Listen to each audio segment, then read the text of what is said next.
ಸಂದರ್ಭದಲ್ಲಿ ಒಂದು ಪಕ್ಷದ ಆಕ್ಟಿವಿಟಿ ಅದ ಮತ್ತು ನಾವು ಮೊದಲು 195 ಅನೌನ್ಸ್ಮೆಂಟ್ ಮಾಡಿದ್ದೀವಿ.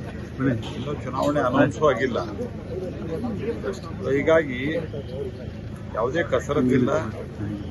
ಎಲ್ಲರ ಜೊತೆಗೆ ಮಾತುಕತೆ ಮಾಡಿ ನಾವು ಚುನಾವಣೆ ಗೆಲ್ಲುವ ಅಭ್ಯರ್ಥಿಯನ್ನು ಗಮನಿಸಿ ನಮ್ಮ ರಾಷ್ಟ್ರೀಯ ನಾಯಕರು ತೀರ್ಮಾನ ಮಾಡ್ತಾ ಇದ್ದಾರೆ ಮತ್ತು ಐತಿಹಾಸಿಕ ದಾಖಲೆ ವಿಜಯವನ್ನು ನಾವು ಈ ಸರ್ತಿ ಪಡೆಯಲಿದ್ದೇವೆ.